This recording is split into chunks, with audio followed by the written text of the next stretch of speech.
I'm like the weatherman. I'll read exactly what's on the prompter, man. Welcome everybody to the R&R Catcast, a fan-based podcast focusing on Montana State athletics. We're two dudes named Ryan from the state of Washington talking about our dear Montana State. We hope you enjoy.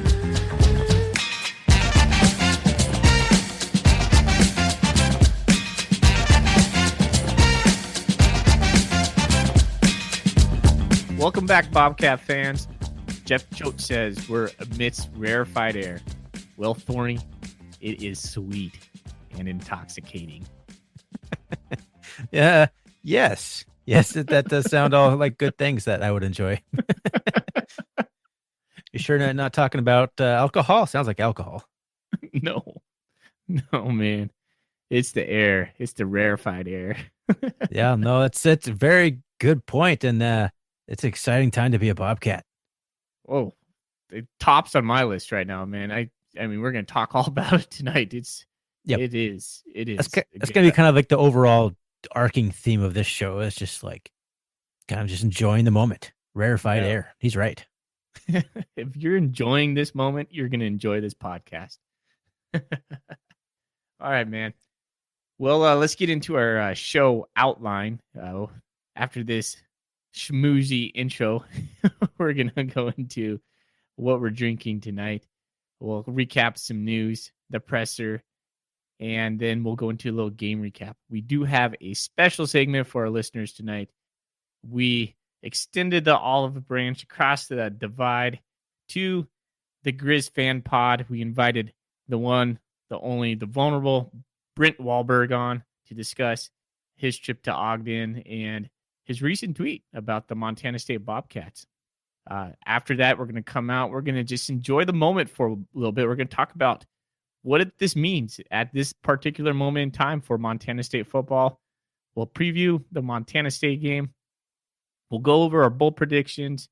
We'll list some new ones. We'll go over our buy or sell. We have a special segment on Christmas songs. And then, of course, we'll end with some golden koozies. Boy, that is a packed episode right there. Holy cow.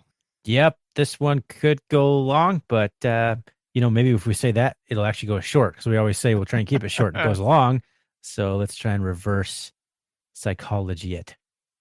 Woo. Well, let's go for it, man. What's on tap tonight? All right, so kind of sticking with two themes here. Number one, me picking drinks based on some sort of sentiment or something like that. I'm glad that last week, not drinking a beer, but I still picked the Blue Machine Naked Smoothie. Still worked. Whew. I was worried about that not being enough, but it did. So that was good news. But going with the overall theme, number two, of just enjoying the moment, I thought long and hard at the store, and you know what? I'm like, let's just make this simple. I grabbed a Miller High Life because really, Bobcat fans, we are living the high life right now. It's a good time to be a Bobcat. Cheers to you guys. Nice, man. I always like the High Life. That's a classic beer right there. Nothing wrong with the High Life. That's a good choice, man. I like the thought that you just put into what you're drinking every week. Well, I never used to, but it's been working. So it's kind of that there was a thread going on the Bobcat message board about people haven't changed something since the North Dakota game or whatever. And, that's my thing. I can't change it now. Yeah, good point. I'm glad you haven't. There's many things that you and I ascribe to about we haven't changed since the North Dakota game either. So, but we won't go in that right now. Tonight, Thorny, I'm drinking, shocker, another hazy IPA called Hazelicious from Rubens Brewing in Seattle. I picked it. You made me think a little more about my selection. I picked it because it has blue and gold on the can. And I like the hazy IPAs. I just cracked it just right before we started recording. Man, it is really good. It's probably one of the best ones I've had in a while. So I know my wife will enjoy this one. We'll probably have to get it again. It's good stuff. Nice. That sounds, I don't know, sounds like a hazy IPA. But I like your blue and gold part of it. That's my favorite part. Yeah, and I got my golden koozie to slip it into. I've never had anything from Rubens Brewing before, so this is it's a first. Nice. Where's it located again? It says Seattle. Oh, no idea. There's tons of stuff over here. Plus, I don't really I'm like only an hour and a half north of Seattle, but Seattle might as well be in another state.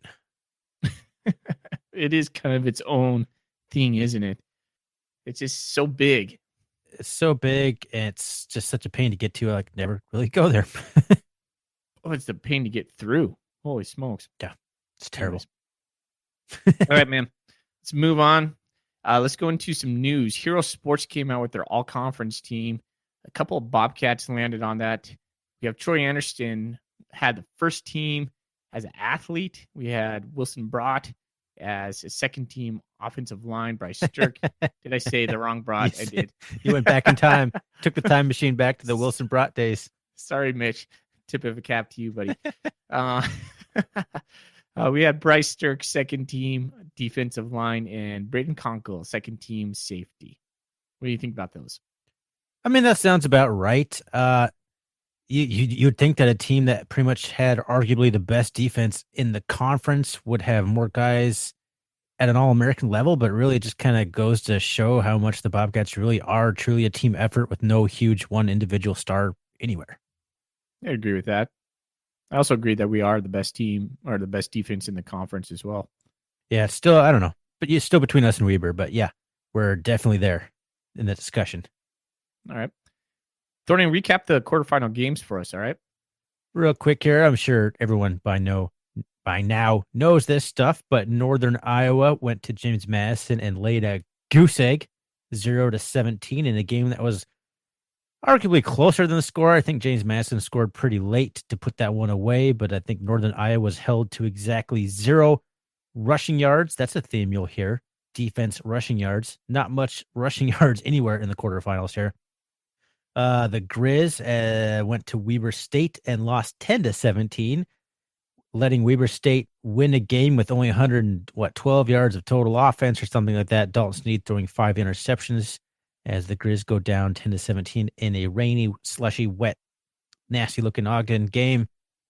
And then, of course, the game that mattered the most to the Bobcats, Illinois State couldn't quite get it done at North Dakota State in a game that was really close as well, 9-3. I think there was a touchdown taken off the board that apparently, I didn't watch the game, but apparently it was a controversial call that could have potentially won the game for the Redbirds.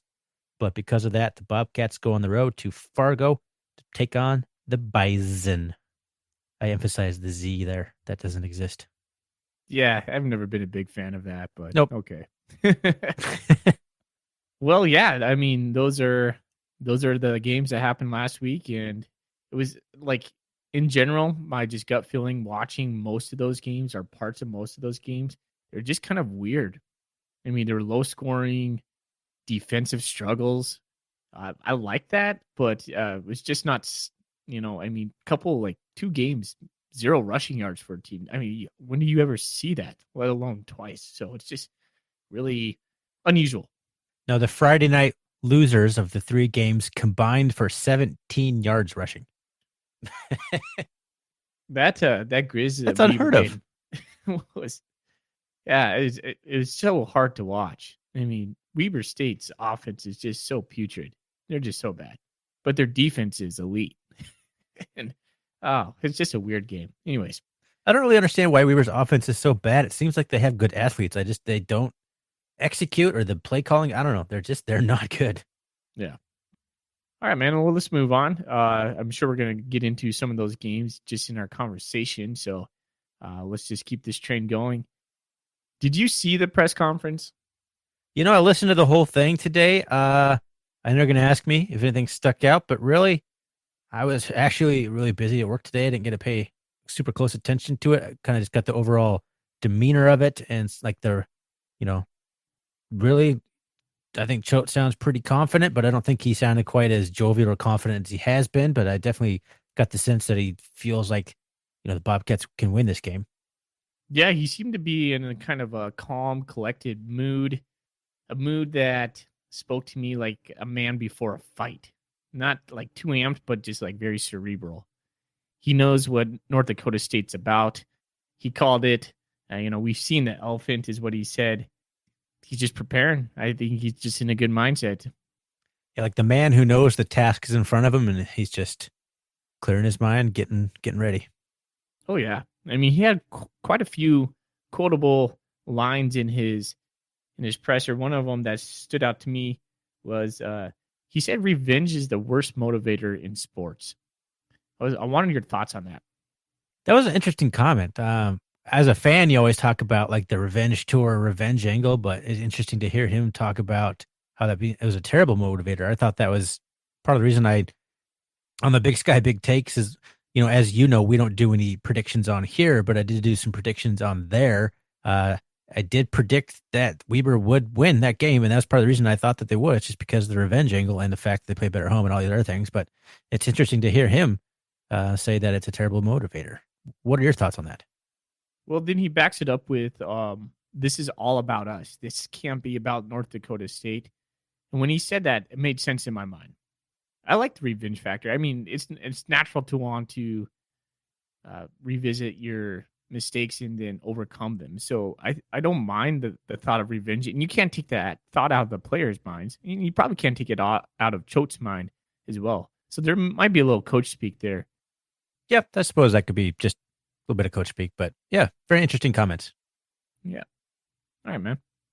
Well, that's about all the thoughts I had on the presser. If you never get a chance to see the presser, you can always go on to the Bobcat Outsider, Shane Driscoll's YouTube channel, and he always has it up by the mid-afternoon. You can see the pressers from the post game as well. He does a great job of getting sound both from the players as well as the people who asked him. He does a good job. That's where I listen to every single one. Great job, Shane. Nice job, buddy. Hey, one real quick thing here. I wasn't sure if I was going to mention this or not, but I kind of want to. I think it's kind of Bobcat fans will want to know about it. I did see some news today that Chris Murray, former Bobcat quarterback, signed at an NAIA school in Iowa, I believe. I'm not sure I can't remember the name of it, but just always happy to see a kid getting a chance, and hopefully he continues his academic career and gets a degree. Good luck to Chris Murray. Can you imagine him running roughshod? Good luck to NAIA defenses. My goodness. Like if I made a joke on the board, he'll rush for 3,000 yards, but I'm not entirely sure I'm joking. Oh, man. Ooh, that's a fun thought right there. Just like Chris Murray at like Rocky or something. Oh, man. Anyway, that's enough about that subject. Next level right there. Oh, my goodness. Okay. All right. Well, let's want to move into the game recap for the what we're here to talk about. Yep.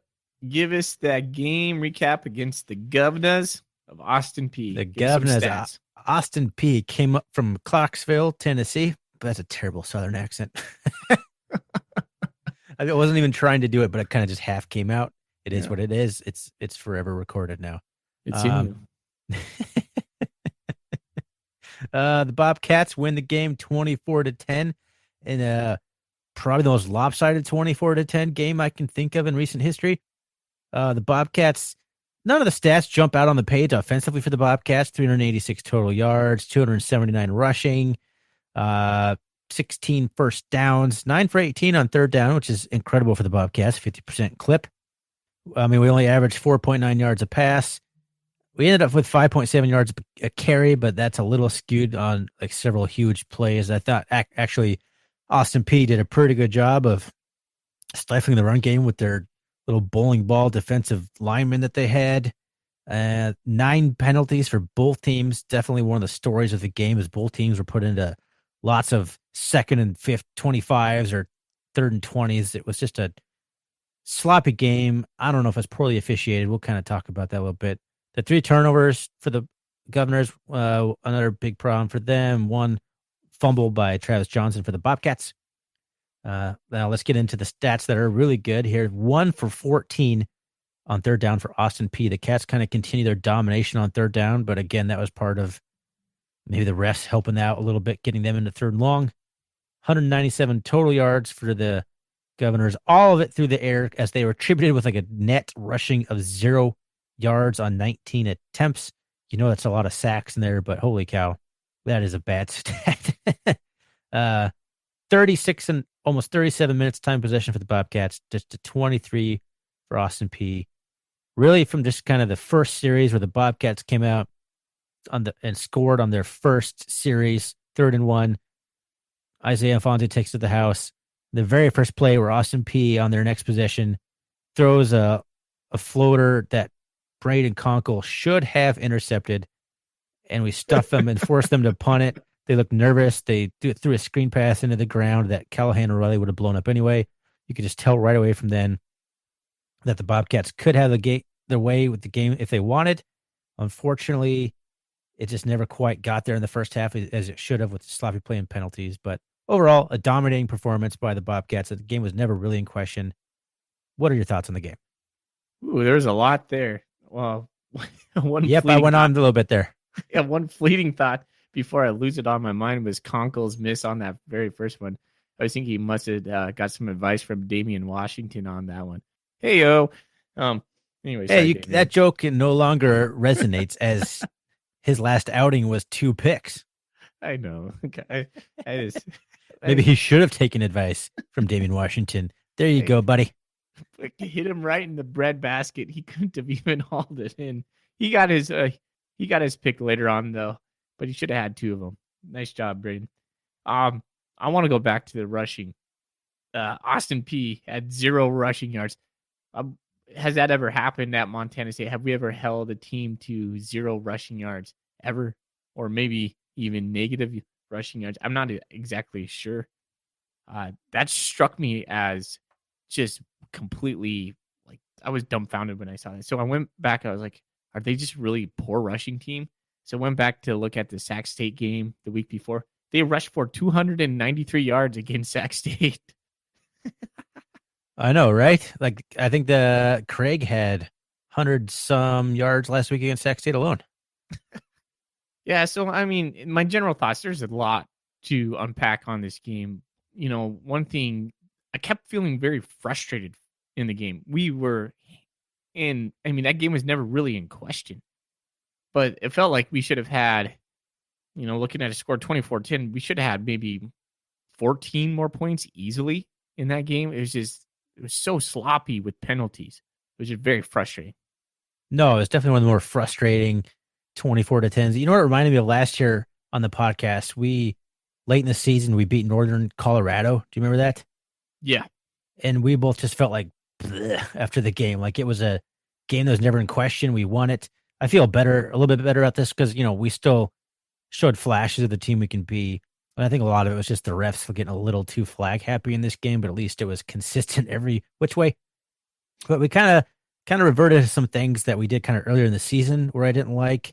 Kind of got away from some of our stuff, and it just wasn't as smooth as it has been the last few weeks. But the good news is a Bobcat offense in November, December, not operating at 100% is still 20 times better than it was in October when it wasn't operating very well at all. So there's a silver lining there that we can win a tough game, and maybe kind of like the North Dakota game, it'll make us kind of focus after the kind of sloppy play. We'll kind of take a good hard look at it again in the mirror and come out with it for the better. Oh, for sure, man. So I was thinking when you were saying that, I was formulating 2 gripes in my mind and 1 positive. You ready for them? A gripe positive sandwich. Go for it. My first gripe was with Travis Johnson. Failed to make some big plays in that game that could have really turned the tide early on. He missed that catch, which is debatable. He missed a couple catches, and then he had a holding penalty, apparently, that negated one of our drives. He just didn't have his best game. That's my first gripe. My second gripe is Tristan Bailey from the right hash, about 40 to 45 yards out. I want to say for about 4 kicks now, he's missed that same kick in the same spot, just hooking it left. And I know that's probably on his mind. They panned to him over on the sidelines. He looked pretty dejected. No one was sitting by him. Felt really bad for him. The positive, to shore all those negatives up, would be our third quarter. As soon as Kevin Cassis caught that ball in the third quarter on that slant, it was game. I mean, we started rolling. We had a great third quarter, and then they scored right at the very first couple seconds of the fourth quarter. But that third quarter was money for us. We had 14 points in that third quarter. It was weird. Our scoring went 10 points in the first quarter, nothing in the second, 14 in the third, nothing in the fourth. So as these ebbs and flows in that game, but largely the ebbs came from the penalties that we kept accruing. So it was just really frustrating. So I don't want to take away that positive, but yeah, third quarter we were rolling. I mean, it's hard to how to talk about this right now. You want to be like super positive, but at the same time, like you said, there's plenty of things you can hone in on that we need to improve on. But the fact is, kind of like we've been talking about, like just enjoying the moment. 24-10 domination victory in the quarterfinal. The problem is you realize who your opponent is, so you start like looking at these things like you can't do this next week, kind of thing. But one positive that was really cool, while it's in my head, how cool was it to see Isaiah Fonzie throw a touchdown pass to Jason Skrempos? That was fun. That was pretty fun. I think that's one thing I did catch either in the post game or the press conference where Jeff Choate was talking about he was worried that Fonzie wasn't tall enough to throw the pass, to throw it over the line of scrimmage. Yeah, he did a nice job. He just had a little hop there and just floated it right over. It was perfect touch. And Jason Skrempos, no doubt, man, he just pulled it in. It was a cool moment. I also want to talk a little bit about Austin Peay's defense. I actually thought they were a pretty good defense. They were extremely physical and aggressive and fast. What did you just think of the Austin Peay defense? Very surprised by them. Yeah, you said it just great. Their defensive line, those guys that were just about as wide as they were tall, really wrecked shop. So, I mean, but we could run around them. It goes back to what you were talking about early on. Like we were getting away from some of the things that have defined us lately. So, but yeah, overall, I was pretty impressed with them. They were crushing Fonzie. I haven't really seen Isaiah Fonzie get hit and taken down the way that he did in that game very often. It was actually kind of impressive, and I hope Afonso is okay because he took some pretty nasty shots that kind of rocked him sideways and backwards, which is not easy to do against him. Oh, no, not at all. A couple times his leg brace would fall down his leg. Did you notice that? No, I didn't. Yeah, like one time he got loose on a run, and all of a sudden his leg brace fell down around his ankle, and it slowed him up. He might have had another touchdown if it wasn't for that. Yeah, he looked a little. I was for sure thought that the Austin Peay defender was going to catch him on that first touchdown run, but he kept chugging along there. But yeah, he didn't quite look up to full speed, but maybe that's because, like you said, his brace slid down a couple times or something. Yep. Hey, Thorny, let's talk about our defense too. I wanted to spend a little bit of time on just the awesomeness that we're seeing right now. I have underlined in my notes, Derek Marks. Holy cow, did he have himself a game that he capped off in outstanding fashion with the strip sack that Bryce Sterk almost took to the house. I so wanted him to stiff arm that last defender into the end zone, but came so close. But Derek Marks was all over the field, playing like a guy who knows it's his senior year, understanding the importance of the moment. He had himself an amazing game. So fun to watch. I'm so happy for that guy. That guy's he's inspiring just as a fan to watch him. It was, did you actually watch Shane's, the press conference? Cause, when Choate was talking about how Derek Marks was a legend, like Marks looked like he was like just so touched by that compliment. It was pretty cool to see it. And Jeff Choate got all choked up talking about his seniors. It was a pretty cool moment. Yeah, it was very special. Another guy that came off to me was Daniel Hardy, in spelling for Troy Anderson. I mean, without Troy in there, I mean, we could go on that for a little bit, but Daniel Hardy, he's got himself. I mean, that guy's got some flash. He had that sack in the third or fourth quarter. He came off the edge unblocked. That guy's just got some juice. No, he definitely plays. He's probably one of the few guys on the defense who can maybe do some of the things athletically that Troy can do on the defensive side of the ball. He's got like the length and the size and the agility, and it's really good to see his raw talent start to take shape and really be able to take some of the pressure off of not having Troy Anderson in the defensive backfield. So we had 10 tackles for a loss last game. We had 39 tackles in total, 10 of them being for a loss. We had 4 sacks.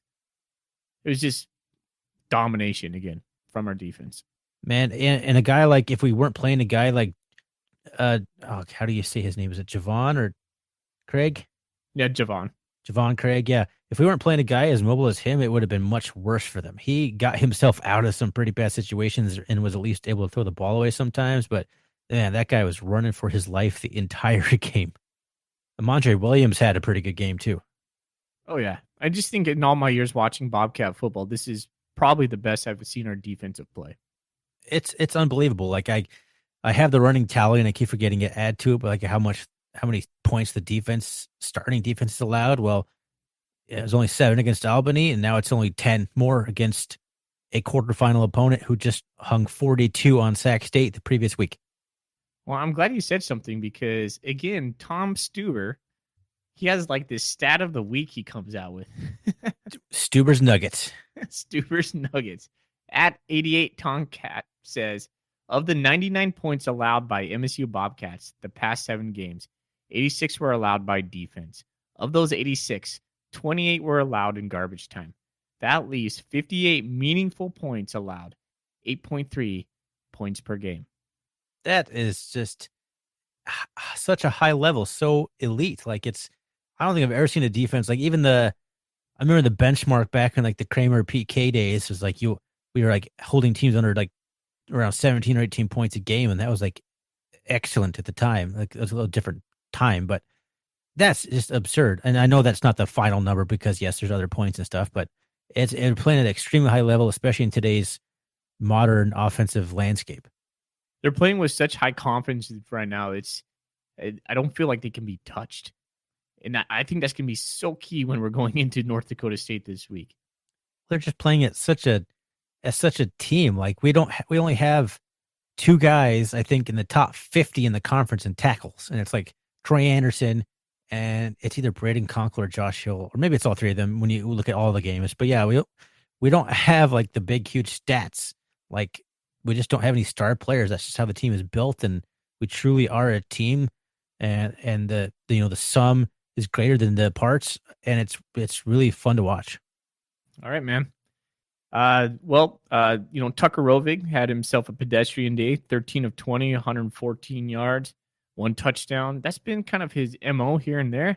No interceptions again. The only kind of thing Tucker that stood out to my mind, the kind of a mistake he short hopped Hadley there on the leak out. He would have had a for sure touchdown, but came back 2 plays later and hit Cassis on the fade ball. So kind of made up for it there, but missed an easy one early on.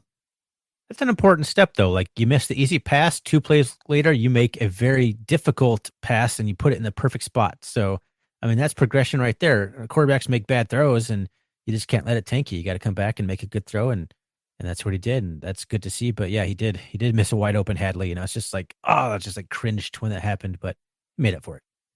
One thing he showed me that he hadn't done before, he had a really good 3rd down completion. We were like 3rd and 12.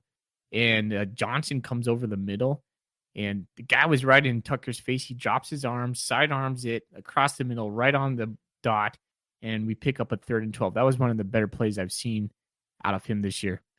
No, he's done that a couple of times. Like he's got that little sidearm thing when the guy's right in his face. He definitely, one thing I will give him huge credit for is he's not afraid. He's a tough kid, and he's got a guy bearing down in his face. He's going to stand there and make the throw or do a little sidearm thing, or take the hit. He's not afraid to get hit. And got to give him credit for that. Oh, for sure. Well, I mean, that's pretty much not sure what else to talk about. Anything else you want to say about the Austin Peay victory? Quarterfinal game in Bozeman, Montana, night game. Jeff Choate was applauding the night game, said we need a couple more of those. There's a special energy. 14,000 fans, a little over north of 14,000 fans showed up. It just looked good on TV. From my perspective, it just looked like a raucous crowd. By all means, heard it was. Just well done, Bozeman. Well done, Montana State. And it's just a good moment for the university in general, really. No, it sounded really good on TV too. Like I want anyone listening to this who didn't know that, who was at the game, like you guys made tons of noise. You could hear it on TV, and it was definitely the loudest of all the quarterfinal games, and it sounded really good. And yeah, good job, community, for showing up. I loved it. I love the donation drive, the ticket donation. They made it so easy to do. All you had to do is go on there and pay no Ticket West fees or any taxes or anything. It was just $10, and you bought someone a ticket to the game. It was pretty cool. That is really cool. Bethany Cordell's doing a good job over there. Oh, so good. Good job, Bethany. All right, Thorny, let's move on to our special segment with Brint Wahlberg. Sounds good. For those of you who don't know who Brint Wahlberg is, sorry, Brent, he is a co-host of the GrizFan podcast. He is the guy who does all the scouting reports. He's done some on the Bobcat Nation. He's done some on eGriz. His handle is B Wahlberg. He puts together really cool scouting reports for all the teams. They're really well researched and unbiased, and that's what's always kind of attracted me to reading his posts because when I see those, I'm like, it's going to be some good football analysis, no smack, no crap talked in there. So, and I like what he does on the podcast, and we kind of wanted to see his take based on a Twitter tweet that he put out. So, well, yeah, you guys will hear about it here. So, without further ado, enjoy.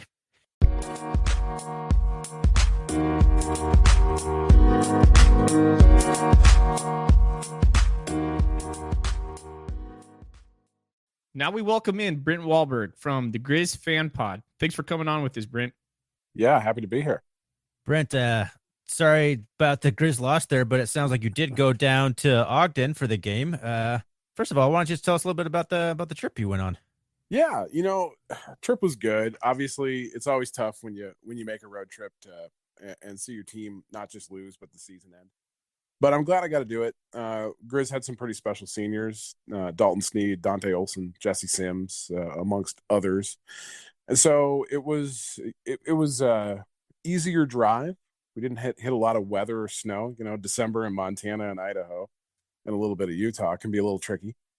The weird thing about Ogden, this was so strange. We got there and it was 33 and snowing. It warmed up 4 degrees as the night went on and turned into rain. That's odd. I'm born and raised in Montana. I've never seen it warm up between 8 p.m. to 11 p.m. at night in the winter, but that's what happened. So we were soaking wet, but it was good. It was fun. I mean, I'm glad I got to see the Griz. It's a bummer. We totally shot ourselves in the foot. We blew the game. I mean, 5 picks, block punt for a touchdown. Weber's offense couldn't do anything against us, and we just teed it up for them. And credit their defense, though. Their defense was fantastic. It was a slugfest for sure. But they got the best of us, and unfortunately, per Bobby Houck's head coaching record now, the winning team in a same season rematch with him as a head coach is now 0-6. So that old adage of hard to beat a team twice. In Bobby's career, he's never seen it happen. So he's been on both sides of it, but never seen the same team win twice in one season. So carries on, unfortunately. Oh, that's a bummer. Who did you go down there with, just real quick? So with the GrizFanPod, Mike Nugent. So Mike and I went down, and then we had another. Mike and I are realtors here in Missoula, and then we had another realtor we know. His name is Lance, and he went with us too. Luke was supposed to go with us. We were supposed to have the full GrizFanPod in attendance, but unfortunately, Luke had some work commitments that popped up Friday that prevented him from making the trip. So we're fully blaming Luke's lack of attendance on the Griz loss. That's what happened. Luke, don't get us started on superstition over here. oh, believe me, I'm just as bad. I don't wear the same shirt. We lose. I wear a shirt. Griz lose. I don't wear that shirt anymore that year. That shirt's done. So the only game that we both went to this entire year was Sac State homecoming. So we're not going to any more games anytime soon. Hey, Brent, I was wondering, what's like Ogden like as far as like game experience? Yeah, I mean, it's funny. You go to things and it makes you appreciate what both Montana and Montana State have for a game day. We rolled into Ogden. It was about 4:30. We hit our vacation rental, dumped off our stuff, put on all our layers, got to the parking lot about maybe 2.5 hours before kickoff. And we were literally, I think, the 4th people there. No Weber fans, except for a few, showed up until 30 minutes before kickoff. The whole parking lot filled up with a bunch of Montana fans because we like to party, I guess, So it was pretty wild. And the pregame atmosphere, obviously, like any visiting team, you find your people, you link together, and you have a good time. So we had a good time. Weber Stadium, they've done a few nice things. They put a big addition on their north end with I think it's a training center and some offices, and the press boxes are pretty nice. I would say it's probably in the top third of venues. It didn't blow me away, but it's definitely nicer than a lot of other things you see. The fans were muted. The weather was really crappy. I think the probably 2,500 to 3,000 Griz fans that were there were probably the loudest of the group. But it was graduation. It was late. It was cold. It was rainy. So maybe a little tough to gauge. But of course, I'd think it doesn't hold a candle to what either of our two programs can do on a game day for sure.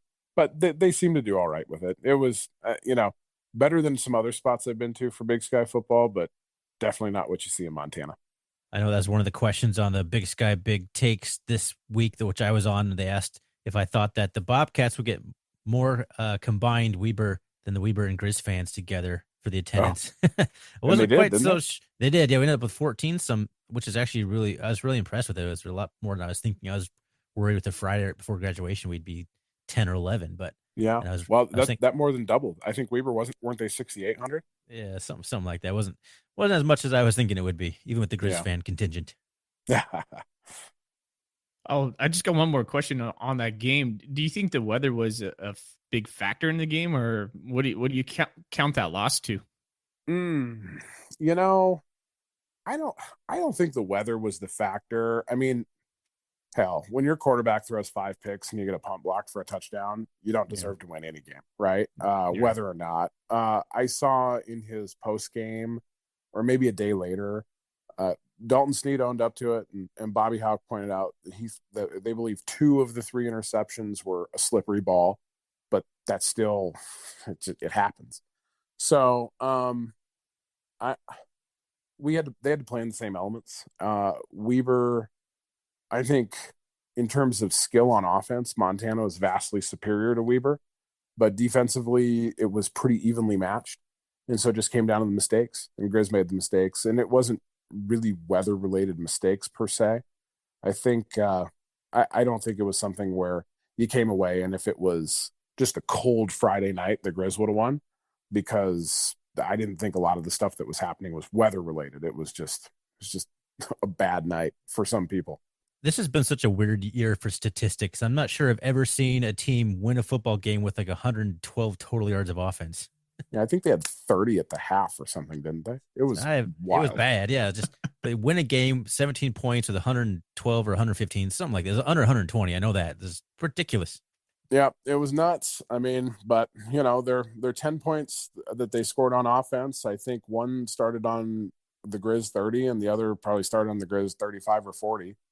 And then their other touchdown was a blocked punt that they picked up in the end zone. So we actually had to march the field. Weber didn't make any mistakes. They just played it super safe, and we unfortunately didn't do that. So you go -5 on the game, and it's probably a recipe for disaster. Well, that's the game Jay Hill wants to play right there. I mean, Weber's offense is so undigestible to me, just so hard to watch. But Jay Hill would rather just drag you in and punch you and win 5-3 if he could. I mean, that's his recipe. Sure. Oh yeah.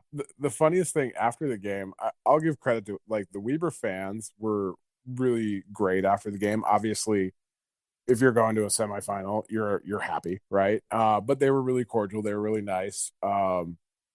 There was one person that was talking incredible trash, and it was Jake Constantine. He was waving at the Griz fans. He was taunting the Griz fans. He was standing on the bench and waving at us and taunting us. I was like, dude, you were like the worst player on your offense. I mean, I don't know. They won the game, right? So I guess the victor goes the spoils. You get to talk all the trash, even if you played like complete garbage. But it was pretty funny. It was like all the people talking trash. It's Jake Constantine, but he got the last laugh, I guess. So he deserves it. I guess if anybody should have been talking trash, it'd be that was it Rodriguez guy for their defense? Oh my God, the guy that had 4 sacks and tied a school record. Yeah, that guy. All right, Brent. Hey, man. Saturday, you flashed across my Twitter feed, and you had an interesting tweet in, and it said, "Am I crazy to think the Cats match up well against North Dakota State team?" And so I talked to Thorny. I was like, "That's a really good question," and it really was the impetus of getting you on the Cat Cast tonight. I just want your thoughts on that, man. Yeah. Well, so post game, right? We go eat some dinner at midnight. A lot of dining options in Ogden at midnight, by the way. Denny's. It was a taco place called Beto's, so we were joking about how hard Beto took the primaries. But but so we crashed out. We get up a little early. We hit the road, and so I start streaming the North Dakota State game as soon as it comes on. So we had pretty good cell coverage all through Utah and Idaho, not so much in Montana. But I'm watching this game, and I'm like, you guys probably watched it too. That North Dakota Illinois State game. What wasn't Illinois State down starting quarterback and a couple other skill guys, and they hung in this game. I mean, they had a chance to win it, and they actually had a scoop and score fumble that was blown dead. That was for sure a touchdown. And they could have won that game. So I got to kind of thinking about it, and I mean, I've seen this a lot on the Montana side over the years. Sometimes you hit these points where the stars align, and your playoff team gets on a roll. Things look good, and their opponents just kind of start washing out, and they catch them at the right time. I mean, I watched the North Dakota State team that can't get in the end zone, has a true freshman QB who didn't look that great. Now, Illinois State's got a good defense, but so does Montana State too. I got to thinking that this might be a matchup that you guys might like, and I could see if the Montana State team that has been playing effectively the last 5 or 6 games goes to North Dakota State. I think this is going to be a hell of a game that might come down to the wire.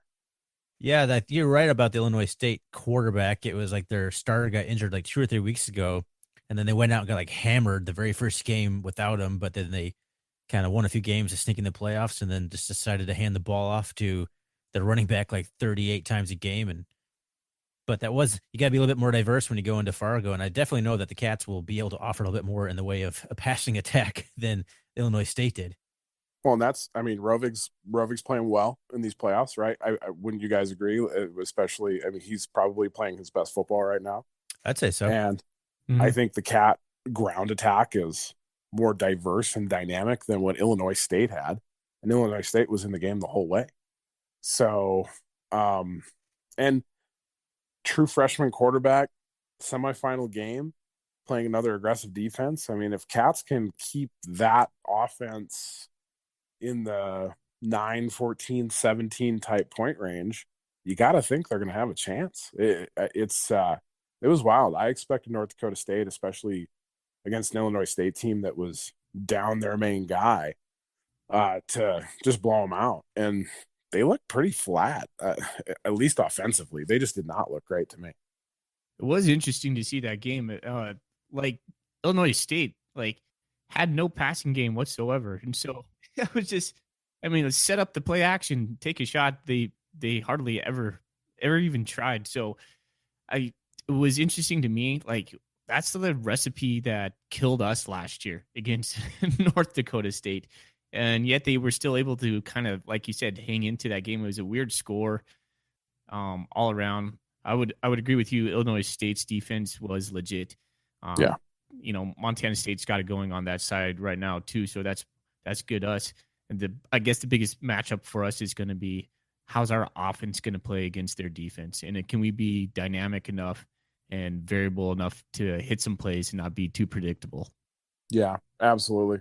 I mean, it'd be interesting to see if the game plan the Cats have used since they beat the hell out of the Griz and then rolled in the playoffs and have just been spreading the ball around and passing the ball well.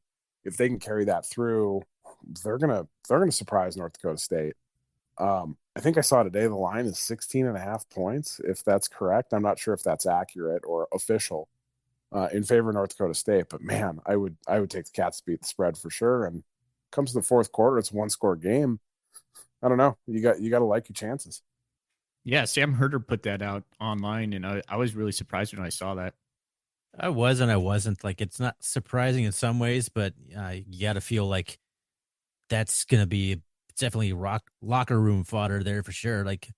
If anything, the Cats play better as the underdog, and if we're going to be 16-point dogs, that's only going to fuel them. Yeah, good point.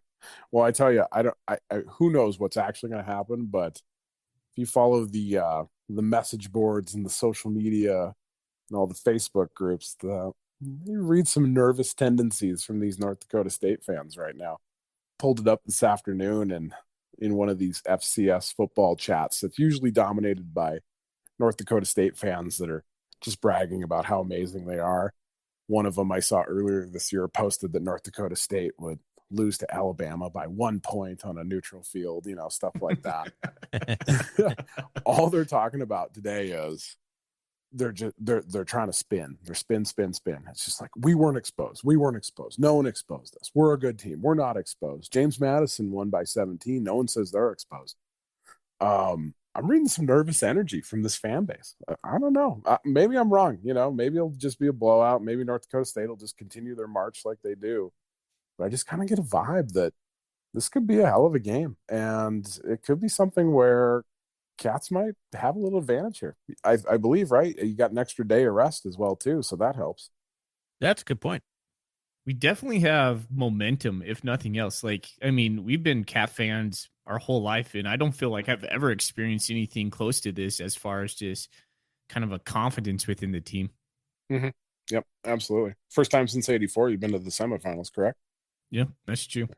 Yeah.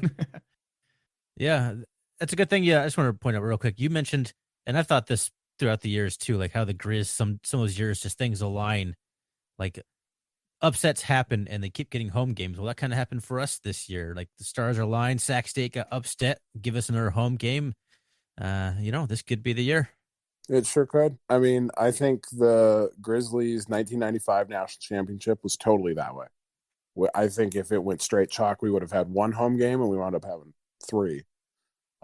96, we were the 1 seed. I think either in 2000 or 2001, we had a similar setup.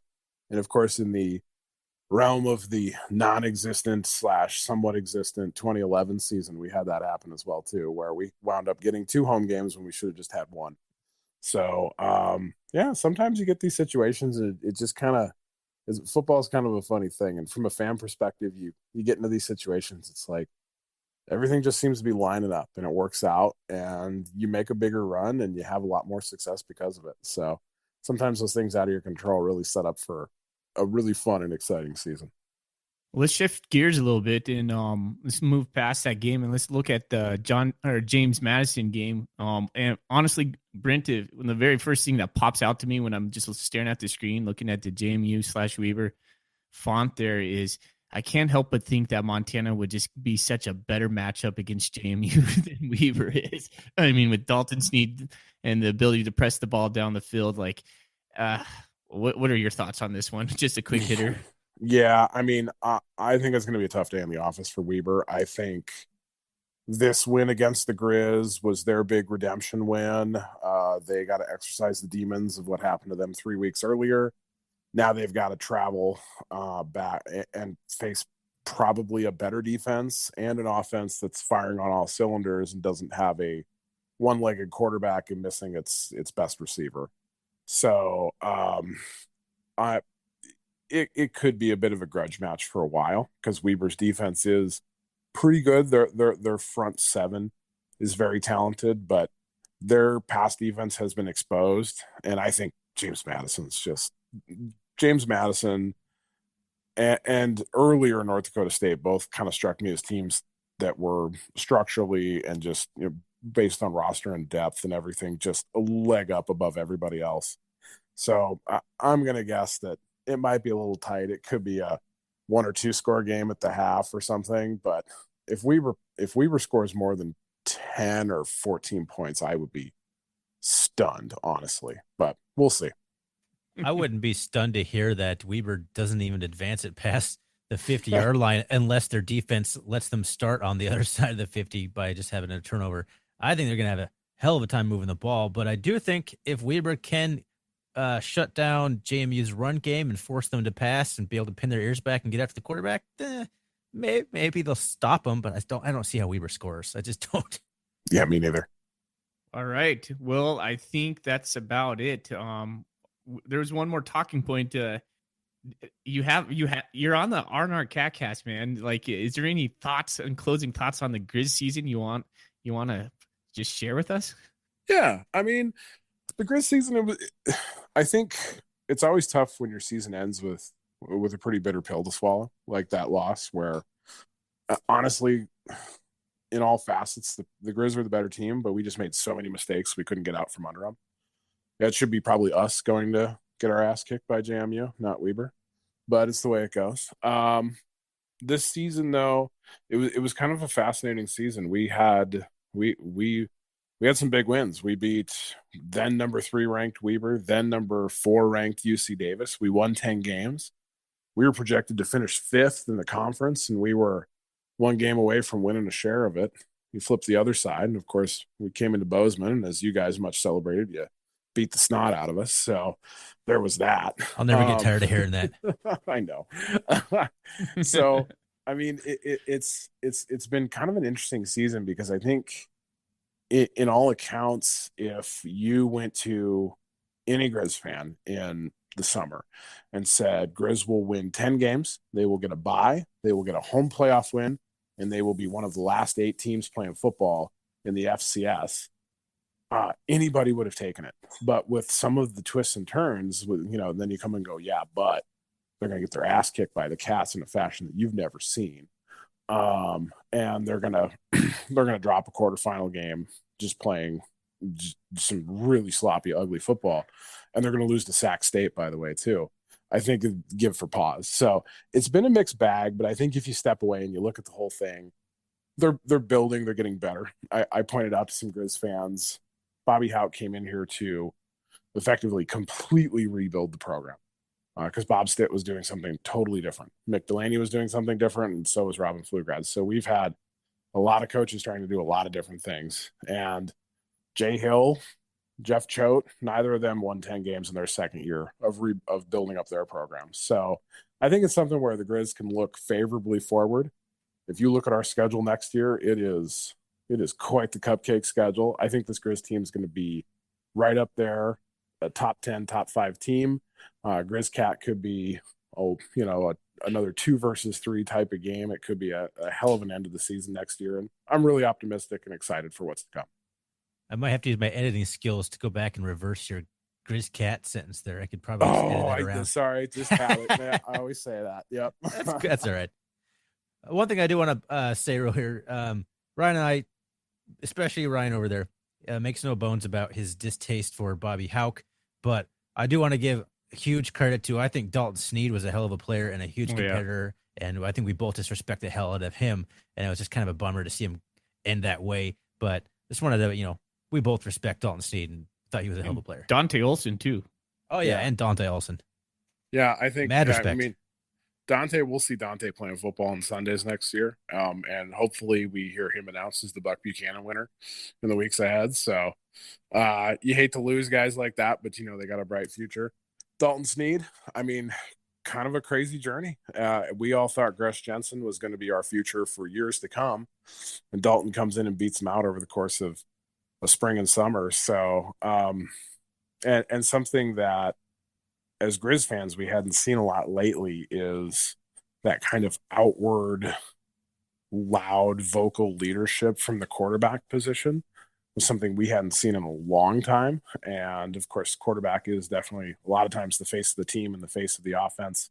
And so I think he built a lot of respect. He was a hell of a player. Unfortunately, after that Sac game with that high ankle sprain injury or whatever it was that he had, kind of changed the total person that he was. And so you got some good, but you got a little bit more bad, and definitely a bummer way to go out. But I think a lot of Griz fans will think more of his body of work rather than his last game.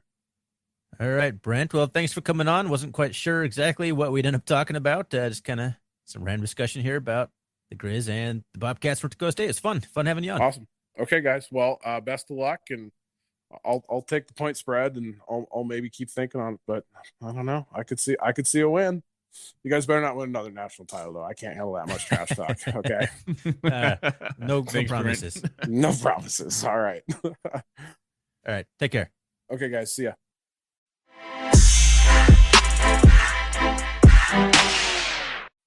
All right, that was Brint Wahlberg of the GrizFanPod. Again, we want to thank him for his time. He's just a good dude.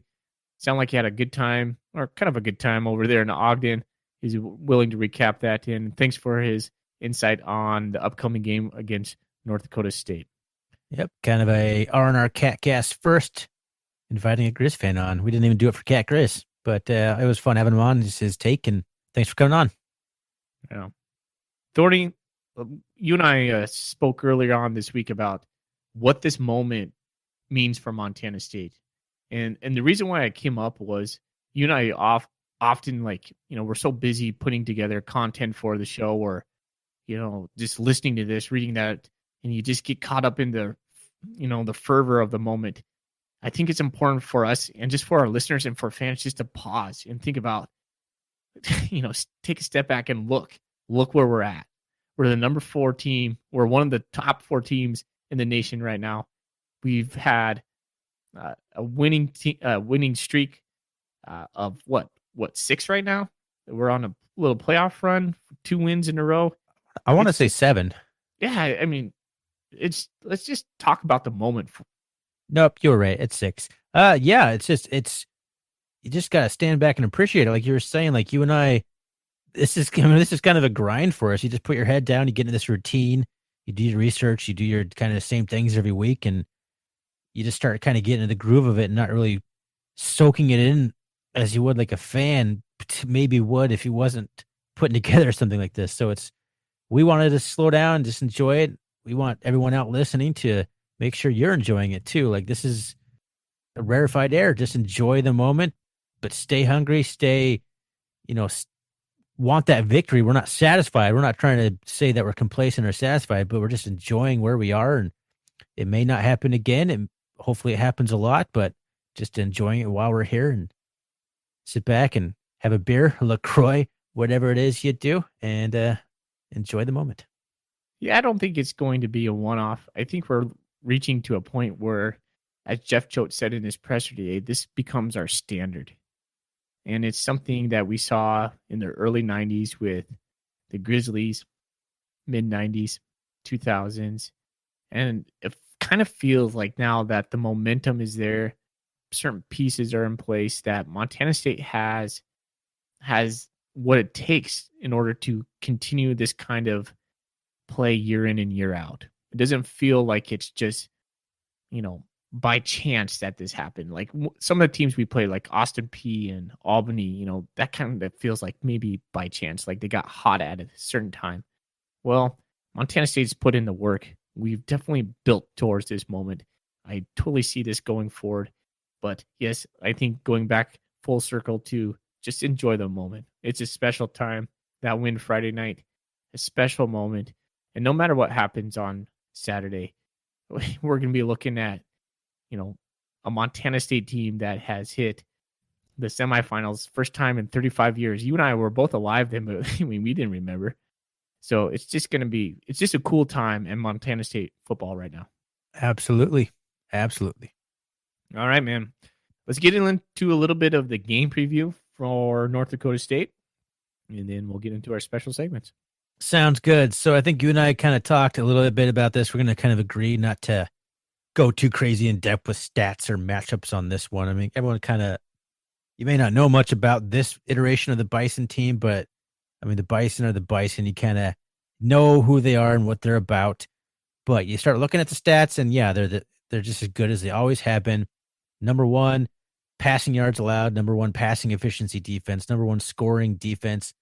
Number 8, total offense. Number 4, rushing offense. Number 1, team passing efficiency. Trey Lance has thrown 25 touchdowns, 0 interceptions. That's got to be a record at any level of football. I don't care who goes through an entire season throwing that many passes without throwing 1 interception. That's crazy.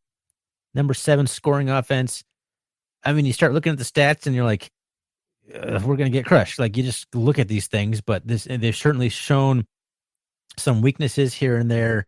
They're not as good as they have been, but they've won 34 games in a row. There's absolutely no reason to take these lightly or assume that we're going to come out and win. So kind of rambled there, but there's my little intro on the North Dakota Bison. What are your thoughts on this upcoming match? How do you feel about the Bobcats going into this game? Well, I think the Bobcats have a special kind of momentum, one that I've never seen before. So I really like that about the Bobcats. It's just this team dynamic, this team synergy that you can't quantify. It's a want to, it's a specialness right now. It's being hot at the right moment. That all plays in the Bobcats' hands. No, it's kind of like, Yeah, I'm sorry. I was going to say, like, even, that's kind of what we talked about a little bit with Brent, is how maybe the stars are aligning for the Bobcats like they have for Griz legends of the past. And maybe this is our stars aligning right now. This is our year. So who knows? And you start to look at North Dakota State's last 3 games. I pulled up some scores. North Dakota State beat Southern Illinois back in Illinois. Jeez, I did again. I apologize to the whole state of Illinois. Now it's in your head forever. Now it's never going to go away. Anyways, they beat them 21-7. They went in the first round of the playoffs, or excuse me, the second round of the playoffs. They beat Nichols 37-13. That was close at halftime. They pulled away in the third and fourth quarter, like a NDSU team playing at home typically does. And then they just had this weird game against Illinois State, who's also in the Missouri Valley Conference. So they've played them twice already. But that 9-3 game last week was just odd. Like, Illinois State really kind of shot themselves in the foot. They didn't really have a passing game. And so, I kept waiting for them to do the play action. I feel like they maybe passed 10, 15 times at most. And so it was just a really weird game to watch. I think the Bobcats have a similar type of defense that Illinois State possesses. It was weird. There was a stat that said Illinois State held North Dakota State without a touchdown at home for the first time since 2002. That's a crazy stat. So Montana State, I think, has a similar defense, but I think we have a better offense than Illinois State. So it gives me hope. Do you think that the Bobcats kind of have the hogs that Illinois State had? Because they have some dudes on the defensive line and their offensive line. They're big boys. I don't think maybe the size, but I think we have better depth. Yeah, that really, that's going to work into our favor. Like, this is really where the kind of the substitution, the playing guys in different spots all year, get everyone experience, getting everyone playing time. This is where the depth can really shine in a game like this. You don't get worn down. That's what a team like the Bison will do to you, and we might be able to withstand the barrage this time around instead of last year. I remember we basically limped into the playoffs last year, like health-wise. We were a hurting unit. Josh's Hill, like, his first game back all year was against the Bison last year, and he was already like the best player but because we were just so banged up. I think Jalen Cole was out. I think Tyrell Thomas may have been out in that game. It was just it's a whole different story this year, injury-wise and depth-wise. Absolutely. And it just seems like Montana State defense just has such high-level schemes that I can't compare the schemes to Illinois State. We do such a good job at disguising what we're doing, and I think that's going to play a key role in this game. Trey Lance is, he's no slouch. He's a freshman quarterback, but if we can disguise some stuff and make him think twice, who knows? He might throw that first pick against us. Yeah, he might. I mean, it's about every single team that's played him. Like, yeah, this is the time that he throws the first pick, but this could be the time it happens. There's no reason it can't. We've had a turnover in whatever X amount of 24, 25 straight games, whatever the tally is up to at this point, and I don't really see that changing at this point. But I think that we have the coaching, the depth, and just the execution right now to be able for the defense to at the very least, keep us in the game. But I think it'll be better than that. I think they'll give us a good chance to win, but it's not going to be a blowout, I don't think, like it was last year. Think about the psychology part of this game, too. I think the Cats might have the more want to in this game. This might be kind of an old hat for NDSU at this point. Just a take right there. No, it's a good take. I think I've kind of perused Bison fan thoughts on FCS Fans Nation, or I briefly went over to Bisonville, which is their message board. I went there last year, didn't have a real fun time. I wasn't really planning on going back this year. There's definitely a lot more doubt than I've ever seen from Bison fans. I'm not saying there's a huge doubt or anything like that, but there definitely is some concern about the game, about the way that just their own team has been playing. There's some uproar a little bit about their play calling. Some fanatics were even calling for like Trey Lance to be benched. That's going to be just some crazy spoiled fans calling that one. I would imagine 99.9% don't agree with that take, but it was out there. So I think that they're not playing their best football right now, which is still a very good level of football. But when you look at who's trending, who's hot right now, I think the Bobcats are definitely the hotter team. But one of my biggest concerns going into this game is the fact that we haven't played a road game in over a month. So I'm kind of curious to see how that's going to pan out for us. But I do like the fact that we have an extra day to prep and rest than the Bison, who played on Saturday versus us playing on Friday. So that will work in our favor in that regard. I'm not too worried about the road game. I mean, it's just semifinals. If you can't get up for this, or hey, I know that's not probably what you're talking about, but we were there last year. There's some familiarity there. I think that's not going to be a big factor. No, I think that's how important do you think it is, the fact that now this is our second year? What did you say Choate said about it? What was his phrase from the press conference? Ooh. The gorilla or something? The elephant. Yeah. Yep. They've already, they've seen it. They've been there. They've experienced it. They're not going to be intimidated the second time around, because I'm sure there's a lot of folklore surrounding the Bison team, like 7 of 8 national championships. I mean, they're intimidating, and to be there and play through it and see that everything is there, they're just dudes like you playing football just like everyone else. Like, I think it's going to be a big benefit for us. So go back a year, Thorny. We were doing this podcast. I remember my mood. I was feeling like we were David, and we were going to do this. I was psyching myself up, and eventually convinced you that we had a chance, and you were more level-headed. I think you and I are a little bit more on the same page now, where we both feel like we have a puncher's chance in this game. Maybe more so than what the lines are saying right now.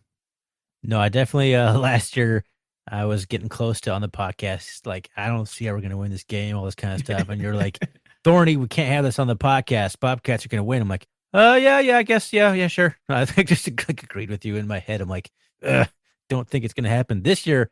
I can, without hesitation say that I think the Bobcats have a more than good chance of winning this football game. I feel good about the team heading into the game. I know it's going to be a huge, tall task. I agree that we're underdogs, but I feel good about this team. I feel confident that we're going to compete and put ourselves in a position to win in this football game. That's something I did not feel last year. Yeah.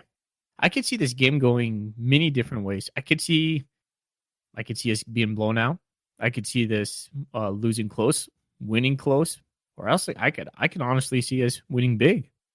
I could actually envision a scenario where that does happen, where it's pretty much what happened to the Griz, right? When you come out and you just completely take a team by surprise and just punch them and just never let them up.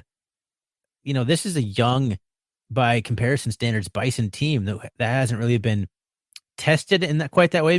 Maybe the Illinois State game last week was kind of that way, but they don't have the Illinois State have the weapons to actually score and take advantage of that fact. So we have the ability to be a stifling defense, take some things away, get a little bit points on the board, and kind of make you get out of what you want to do, which is something I don't think the Bison have experienced this year.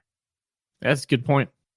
What I really want to see us do, and if we can kind of limit their running game initially and kind of force them to throw the ball more with a freshman quarterback making his first semifinal start for a guy who hasn't made any mistakes, who might be playing a little, from everything I've kind of read, a little bit timid not to make a mistake. We know all about the team playing not to lose. We went through that phase in October, and I think we're shaking it, but I think the Bison might be kind of getting into that mode, playing not to lose. That's just kind of a gut feeling I have. And if we force them to kind of throw the ball and make some plays, that's really where mistakes could happen. We could have a game that goes our way and gets away from them. I think that's a pretty low scenario, but I don't see that as an impossibility anymore. That made me think of how we played in homecoming against Sac State. So hopefully maybe that could be, flip the tables and we come out the victor. Yeah, I mean, it's going to be a huge task, I think. I mean, what is North Dakota State? Let me scroll down. I got some stuff I want to read here about the Bison. So the Hero All-American Sports team we talked about came out. Well, Hero Sports, Trey Lance is the first team quarterback as a true freshman, or is he a redshirt? I can't remember. As a freshman, regardless. They have 2 first-team offensive linemen on the list. They have 1 more offensive lineman on the second team. So 3 of their 5 starters are either first or second team All-Americans via Hero Sports. They have a first-team defensive lineman, and, of course, Jabril Cox, first-team linebacker, probably the best linebacker in the country, who maybe doesn't have huge stat padding from a certain institution, but he is absolutely a wrecking ball and a machine. And it's going to be the toughest task we've had in the trenches all year. And that includes, we just saw 2 really good defensive tackles for Austin Peay. These guys are all going to be better and bigger and stronger than those guys. Yeah, we're going to have to be varied on offense the way we, maybe attack the Grizzlies. We need Tyrone Marshall in this game. I'm sorry, we do. We just need him. Where's he at? It has to be redshirting. That's all I can think about. But that's been like the missing piece. Like he came out of nowhere, tore it up for a few games, and it's just gone. So I don't know if he's hurt. I'm suspecting he's redshirting. But we're missing that element where we attack the edges. Although I did hear from some Bison fans, they thought that one of their weaknesses is teams running up the middle on them. That's certainly something we can exploit. So it'll be very interesting to see how we attack them with our running game. If we see a ton of Travis Johnson or like no Travis Johnson at Wildcat, I'm kind of curious how that's going to go. I feel like it's going to be a lot or nothing. I hope it's nothing. I hate the +1 run game right now. It's very predictable. They know it's coming. It's the Troy Anderson offense. Yeah. It is, but we only ran it once against Austin Peay. So, I mean, it's like one of those things like, all right, you make the team think we're not doing it anymore because you're predictable, so now we're going to do anymore. And that's when you roll it back out. Or you do it like Montana State has been doing in a different format. You just use Fonse back there, slide Tucker Rovig over. Rovig does the clap. It goes to Fonse, and then that's what you do. I like that. I like that version better right now. Yep. I mean, that's certainly, if you bring in Johnson, he's just got to give it up a little bit more. I think that would really, if he's going to play Wildcat, give it up a few times, just like have a designed run with him at quarterback. Like he hands it off. That would throw everyone off. That'd throw me off. So it's just the Cats can do so many different things running the ball. It's pretty cool to have so many tools in your arsenal, and you just kind of pick which one you think is going to work against the specific team you're going against. That's what makes the Cats so dangerous. Oh yeah. It's going to be a fun game, man. I can't wait for it. It's going to be something that I've been waiting to see for a long time. A semifinal game for the Montana State Bobcats. Oh, man. Yeah. Like we've never seen this as people who can remember this. I was 1 in 1984. I was exactly 1 year old. So certainly don't remember that. Just exciting to be here. I'm excited the opportunity. And I think I'm excited to think that we actually have a chance to go to the national championship game, which I am going to. You're going, we're going. I don't care if you just booked a trip with your family, find some more money, come with me to Frisco if we make it. It's done, man. I'm going. Just to kind of wrap up the discussion, is there anything else you want to talk about here? Nope. I think we're good on North Dakota State. I just some real brief, give me a couple, what do you think are some keys to victory in this football game? Or if you want, I will go first. I'll give you 2 key victories. I think we have to bring that same defense that we just saw against Austin Peay. We have to be varied and diversified, and we have to disguise our coverages like we have been. I think actually we just need to continue to keep doing what we've been doing the last couple weeks. Play with that high level of intensity. On offense, we just said it. We have to attack the edges. We have to attack the middle. We have to go vertical. We just got to spread the ball around. If we get too in love with one thing early on, it's going to hinder us. I always say on this podcast, we need to, pass in order to set up the run, on late in the third and the fourth, those body blows. That's what we're going to have to, we need those. And so I hope to see the Bobcats just leaning on them all game long, and then come third and fourth quarter, just, it would be nothing better than to see the Bobcats just salted away on the clock with their run game and take their souls. That would be ultimately the best Hopefully it doesn't come down to a kick or a close game, because that's just going to make me so nervous. I won't be able to watch. I'll have to go back and watch it on replay. So yeah, that's where I'm at right now. Before I give you mine, do you think that the Bobcats have the ability to wear down a defense like the Bison, who assumingly has the same depth we do, because they just seem to have defensive lineman after defensive lineman roll through their program? Do you think we're going to be able to land those body blows and kind of, you always heard this phrase, out Bison the Bison?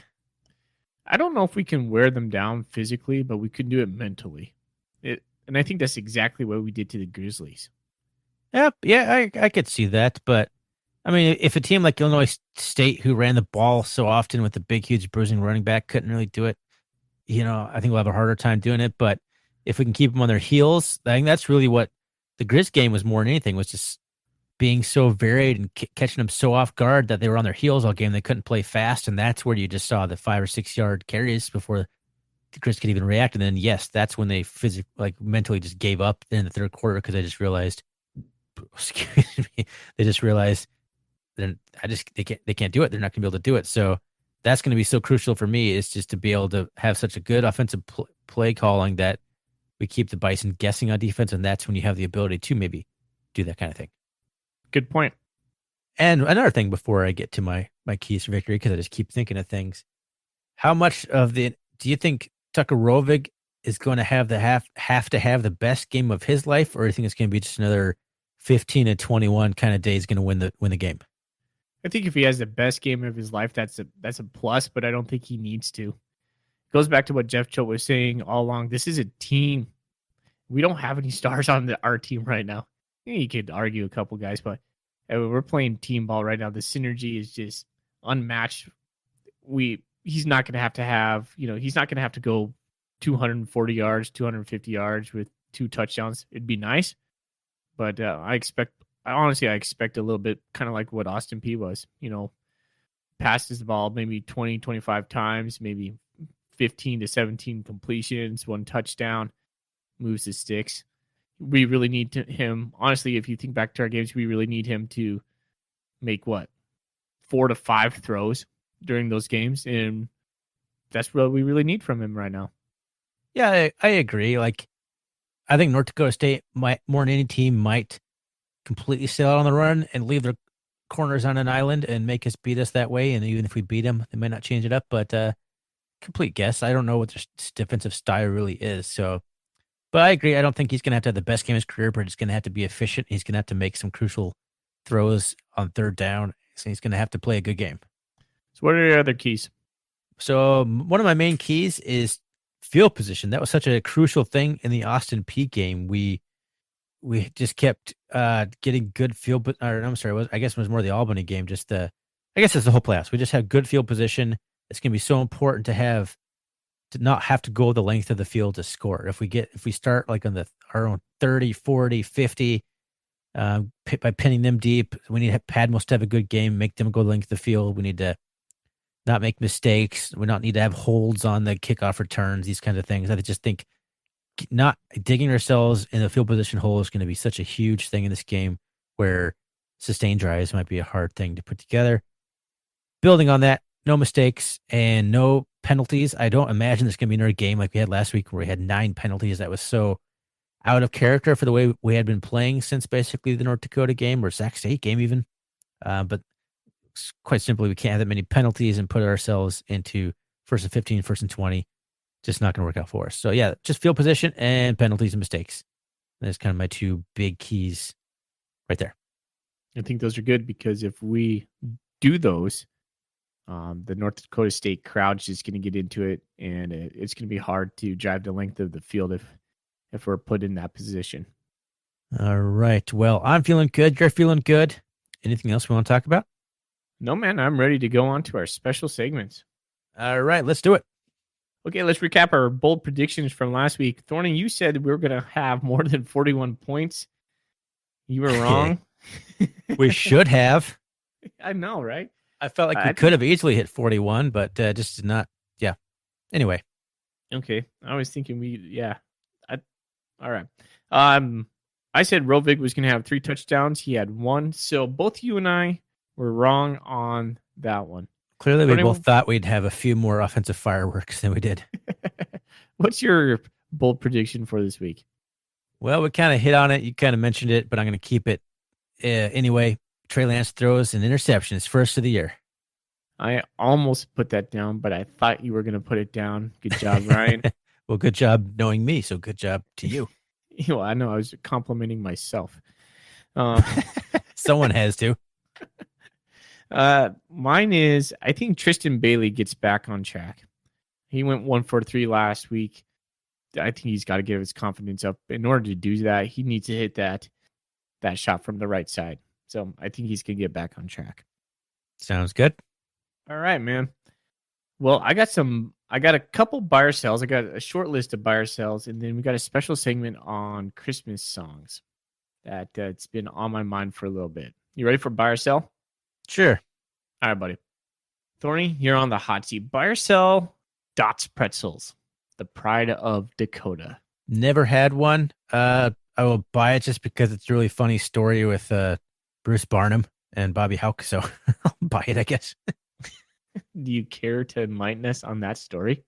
I don't remember. You'd have to listen to the Bruce Barnum on Tutela Nuanez thing, but it was something about, I don't even know how it got started, but now he like sends a box of Dots Pretzels to Bobby Houck every year or something like that, because it's like one of the perks he got at Portland State when they don't hardly get paid anything, but he somehow landed a whole bunch of Dots Pretzels. I don't know. Something like that. Okay. Never had one in my entire life, though, so never tasted one. Okay. All right. So did you buy or sell that one? Buying it because anything that makes me laugh with Bruce Barnum, I'm buying. Okay, sounds good. Number 2, buying Frisco tickets before you know. Selling it because I'm just too fiscally conservative for that. Okay. Number 3, buy or sell my Christmas shopping will be done before this weekend. It's already done. Buying it. Damn it. Like Last year you talked first about... time in, yeah, there's like the record time over here. You said you had your wife's birthday and Christmas already done last year. I specifically remember asking you that on the buy or sell a year ago. You're so good, man. You're so good. I'm on pace again. I'm on fire, I guess. Look at you. All right, Thorny. That's the only 3 I got. You bought 2 of them, sold the Frisco tickets. You're off the hot seat. I'll get back to you here in a moment. Buy or sell fully. Dots Pretzels, the pride of Dakota. For the first time this year, I tried Dots Pretzels. They are clearly addicting. I'm going to buy them 100%. They're amazing. I can't describe just how awesome they taste. Buttery, garlicky, salty. It's just an explosion of taste in my mouth. I mean, I even went to their website just the other day. They have recipes with these Dots Pretzels. It's something new, man. They're just taking my household by storm. My wife says we need to stop buying them. She's probably right. So, but I'm buying the pride of Dakota Dots Pretzels. What do you like? Crush them up and mix them in your meatloaf or something? They got potato casserole. They got steak seasoning now. It's just, man, it's just Don Pretzel's Empire. Damn, they're just so good. Sorry, it's just it's hard to explain how good they are. My running club, they brought a bag of them last Tuesday, and I watched the guys open it. I was sitting across from a table. The guys were like, "What are these?" And every one of their eyes just lit up as they put them in their mouth. They're like, "Oh my gosh!" And I was like, "Yep." Just Thorny, don't eat one. It's kind of like when you taste it, you can't go back. All right. I don't need any other bad carbs in my life, so yes, I will avoid it. Okay, good. Number 2, buying Frisco tickets before you know. Clearly selling that. I think that's the most stupid thing you can do unless you just like want to go to the game and you have the time. But seeing people online saying, bought my Frisco tickets month back. I saw a Griz guy do that this year. I was like, what an idiot. I mean, no, I'm like you. Yeah. Fiscally conservative. That's just silly. Number 3, my Christmas shopping will be done before this weekend. That's a hard sell. I'm so bad at that. I can't even begin to tell you how opposite I am of you on trying to get my shopping done. So, yeah. So there we go. There's a buy or sell rendition for this week. Nice. Yeah, but that was good. I like the questions. I will not try Dots Pretzels, and I'm sorry that I'm so much better at Christmas presents than you. All right. Now, Thorny, for our listeners, let's get to this Christmas song. So, Christmas, like, I don't know what you guys have over it and on your side of the state, but there's a couple radio stations that go straight Christmas from like new Thanksgiving Day until Christmas, like take over the whole the whole station. So it got me thinking, what are your top 5 Christmas songs? And I know I asked you to prepare this, so let's hear yours. I hate Christmas music. You asked me to pick 5 favorite songs. I don't even know if I can come up with 5 I like fully. You are so the what Scrooge. I've done. Yep. Yeah, I guess. I've pinch hit. Called in my wife. I asked her to put me together a list of Christmas songs she likes. So you guys are going to hear Mrs. Celtic Cats top 5 Christmas songs. Number 1. Oh, no. Hold on. You guys start from 5 and then go up to 1. They're not in order. Okay. So I'm going to go on what I think is her order because I know her. Okay. A Cradle in Bethlehem by Nat King Cole, specifically. White Christmas by Bing Crosby. Last Christmas by Wham, my personal not favorite of this group. Ave Marie by Celine Dion. And Baby It's Cold Outside by Dean Martin. I think that's probably her favorite. Nice. I like that duet with Dean Martin and whoever else sings it. That's a good one. I like that. Yeah, there's her list. If you're personally asking me, if I have to listen to Christmas music, it's going to be a jazzy big band version with no words. Are probably my favorite, so I can more easily ignore it. And I like jazz and big band, so that one I can accept. Like Sleigh Ride, the jazzy version of Sleigh Ride, it's all right. All right, man. Well, I compiled my top 5, and I'm going to give you 5 to 1. Are you ready for this? Ready. All right. My 5th favorite Christmas song is Mele Kalikimaka by Bing Crosby. Did you know Bing Crosby is a Spokane native? I did not, Ryan Foley. There you go. Number 4, Oh Holy Night by Weezer. That's right. You heard me right. Weezer put out a Christmas album. It is fantastic. Oh Holy Night's one of my favorites. No, it is my favorite off that album by far. Number 3, Run Run Rudolph, Chuck Berry. It's great. Chuck Berry's licks very much sound alike, but that guy is just a master. I like that one. That's a good one. That one I can actually put in my top 5. Yeah, nice, man.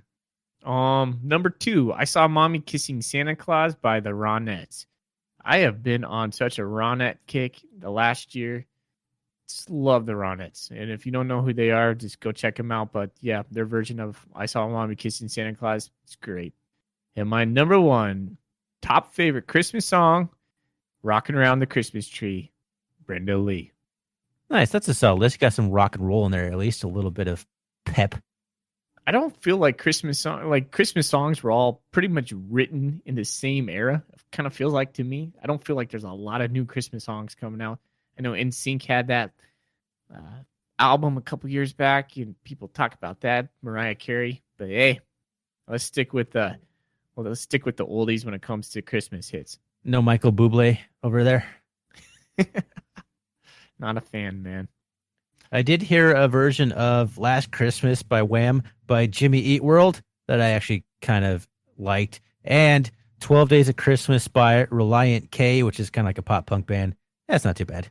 They put out a whole Christmas album too. That one's pretty okay. There you go. Right on, man. Hey, if you're listening out there, send us your top 5.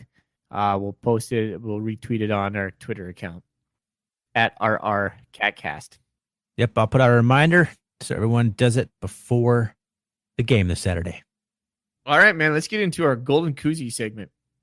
Yes, we have quite a bit of questions. I completely forgot I thought like this is a good way to fade into nothing, but here we got some questions. We got to refocus. We'll plow through them. All right. Well, where do you want to start? Let's go through the Bobcat Nation ones first. What is the first one? I think it was from Loggercat. Is he the first one, or he or she? Excuse me, the first one.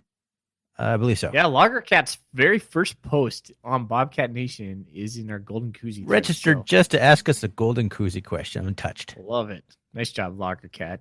He wants to know, Troy Anderson, after 5 weeks off, Does he play? He says he doesn't know the full extent of his injury. He says none of us do.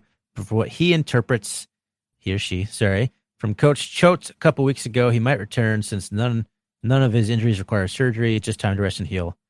Do you think he's had enough time to get healthy enough to dress and throw another wrinkle into the game plan? Fully. What do you think? Nope, he doesn't play. I don't think it's a good idea to even try him. Troy Anderson needs to rest to heal his injuries, and just a hot take on this one: the Cats are playing better without Troy Anderson right now.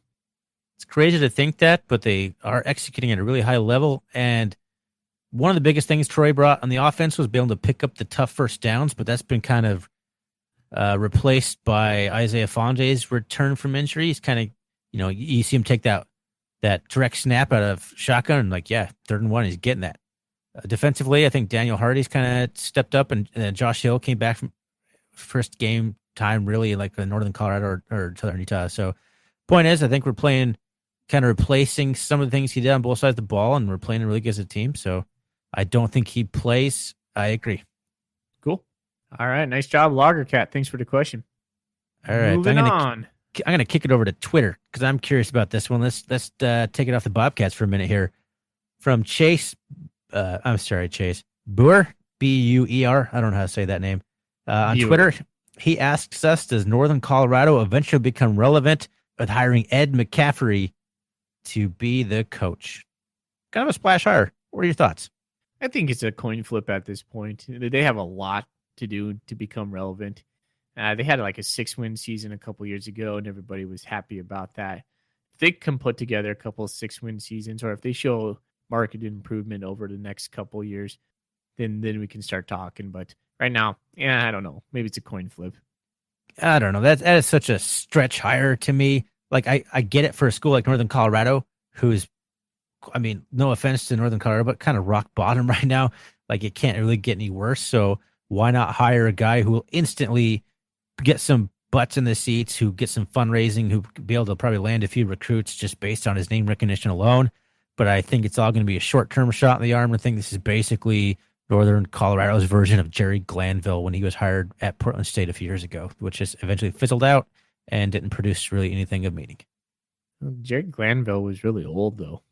He was, but man, that was he had extensive coaching experience. Ed McCaffrey's coached 2 years at high school. Yeah. He's a football celebrity in Colorado, and it's a flyer that no legitimate program, like any blue blood program, would ever make a hire like that. That's a good point. But I think, he might be able to get him back, but I honestly just think it's going to be short-term success that's going to eventually go back to the norm. It's just hard to win in Greeley, Colorado. Yeah, I agree with that. Totally. All right, let's move back to Bobcat Nation. Allcat says, how far did you honestly think this team would go at the start of the year? For me, it was the middle of the year. I thought we were a top 15 team. After the last 6 weeks on this defense, I think in the top 3. I just don't think Weebs has a chance this week. Let's just tackle that first question. How far, Thorny, did you think we'd go at the beginning of the year and maybe middle of the year? And now, what do you think? When I mapped it out at the beginning of the year, I was thinking we're likely losses were, obviously Texas Tech. I was thinking that UC Davis stretch, Griz stretch should be pretty tough. And I was thinking I was thinking 3 or 4 losses. I was probably thinking 8-4 if I was being realistic with myself, which would get us a bye as like the 7 seed maybe. I don't know. I did not really envision us going to the semifinals, really, personally. I thought a quarterfinal, like winning in the next game in the playoffs, would be a big step forward. I just wasn't sure where we were. We had so many unknowns with like Amandre Williams, Scrimpos, but we've gone farther than I think I expected, if I had to be honest. Yeah, I started there with you. I thought we were going to be probably a 9-win team at the, if we had to pencil out in August before we would make the playoffs. I thought all year long we would make the playoffs, though after the UND game, I was pretty low looking at it going, we have to win out in November. I just didn't see it happening in my mind, given UC Davis and Griz on the horizon. I knew we could drop one of those and still get into the playoffs. So I guess, I still didn't lose real hope that we would make the playoff team, but It was looking to be quite like similar to last year, where we had to play the first round game and then probably go on the road. But yeah, I think my expectations have been surpassed. I think if you were to ask me back in August, I think we would have made the quarterfinals and then probably lost. I didn't expect us to be in the semifinals. And honestly, I think we actually have a good chance of going to the national championship. Well, nice. Thanks, all cat. Appreciate the question. Yeah, good question. All right, moving on to, let's see, who's the next one down the list. So I love the Cats kind of asked about 4 questions in a row. They're all kind of a general theme. Why don't you pick your favorite from there? I don't know. I like the general. When do you think fans will start believing what their eyes are showing them with this team? I think that's probably the best way of phrasing it. When are people going to just realize how special this is and stop thinking we're the underdogs? Stop thinking that we're lucky. I don't think anyone said we're lucky to be here, but just that, we are who the stats bear out, our record bears out, our body of work bears out. We're a damn good football team. We're a top 5 team and who has a legitimate shot at winning the national championship. I think fans are starting to believe it now. What are your thoughts? Honestly, I don't even feel like that's going to change anytime soon. It's going to take years. I mean, we've beaten the Grizzlies 4 years in a row, and we're still feeling like this inferior team. A lot of people do. And and it's just kind of like, yeah, I've had to slap you upside the head a couple of times when you started having some of those thoughts. Well, it goes back to like a thought that was brought up on Tutel and Nuanez. It was like a dominant team doesn't worry about, like, the Grizzlies didn't seem to worry about, like, if we beat the Cats. Yeah, they worried about it, but their success was more based on how far they went in the season. And now we're still on the flip side. They said the Cats still base their success on their relevance in comparison to the Grizzlies. Like, how many of the Cat fans were super happy this weekend when the Grizz lost just because it proved that we went further? I think when we start getting over that hump, then we can start changing our mindset. So go back to, I love the Cats question. When do you think the fans start believing with their eyes what they're showing in the team? Unfortunately, I kind of think, like, some of us are there. And like Ryan and I implored you to step back and just like live in the moment right now. Like, we are there. But I would say for a large portion of it, just, it's been too hard, too long. It's just, I think a lot of people are still waiting for the other shoe to drop at this point. Yep. You think about it on that. I think more and more people are coming around, but I think, there's still probably a majority that just are just always going to have that just thought ring in the back of your head, like, when's it going to go wrong? What's going to go wrong? And we're just not that team. Jeff Choate's not that coach. We've had too many years of that, but I just feel like we're not that team, especially this year. That's such a bummer of a question. I mean, it's kind of thanks. I love Cats, I guess.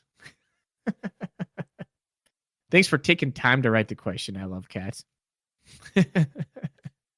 All right. Well, the only other question we have was a question that was in the inbox that I missed last week around, but I guess one of the questions is still pertinent. Now rereading it.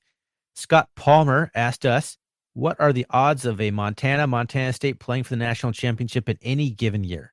I thought he was originally asking about this year, and then his second question is that, but this question is clearly phrased in a whenever situation. So what do you think? I say the odds are pretty minuscule, but at the same time, not completely out of the realm, because I think both the Cats and the Griz are going to be good playoff contenders for a while. So if they're paired up on the opposite side of the bracket, it just depends on the seeding more, like just how the bracket is laid out. But I think there's a possibility that one year it could happen. But yeah, I'd have to say it's pretty minuscule. That's a tough one. I go back and forth in my mind thinking about if I would enjoy that or not. Would you? God, no. No, hell no. No, my heart can't handle 2 Cat Griz games in a year, let alone the national championship. The winner of that game has bragging rights for history. You're done. That's the end of it. I can't take that. I can't take that kind of stress. No, I probably would have a heart attack that day. No joke. I would definitely want to go to that game rather than watch on TV. I think I'd have more fun and less stress at the same time if I was actually at that game. So I would definitely have to try and make a game like that. I would want to go to somewhere like, the Bermuda Triangle or something, just disappear, not try to think about it. Somewhere we can just wander off and scream into the abyss. All right, man. Thanks for the Tony, question, Scott. I'm gonna let you choose tonight. I'm gonna put this one on you, buddy. Why would you do something like that? Because do you want to discuss it right now? Well, I love the Cats question. What do you think? When do you think the fans will start believing? Yep, you know what? That gave us the most to chew on. I think that's probably a good one to go with this week. Well, it's kind of something that I've kind of harped on a little bit when, it's like, we're good. We got to stop like thinking like, you text me in the middle of a game, like, watch the Cats go 3-and-out now or something. I'm like, Foley, gotta stop thinking like that. We're not those Bobcats anymore, So, I kind of agree with the sentiment. It's a good, like, it's depressing, but it's not, because he's basically like, I see this team as really good.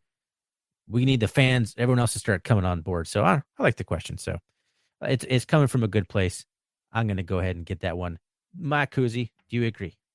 I agree. Good job. Woo! Golden Kuzi, you did. I love the Cats. Big time. Woohoo! You're just getting more and more emphatic as the season goes on.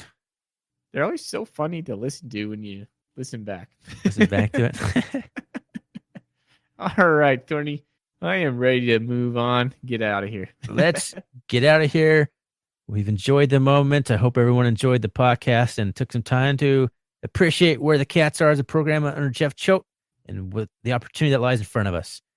You can find us on Twitter at RRCatCast. Email us at rrcatcast@gmail.com, or find us on the one and only, the best spot for the Bobcat fans, bobcatnation.com, under our recurring thread. What is it called? RR Catcast, I guess. Or the Golden Kuzi one, which is where we pull these questions from. Thanks again, everyone, for listening. I'm so excited to see this team travel to Fargo, and I think we can do it, and I hope everyone else does too. So let's end it with a Go Cats. Go Cats.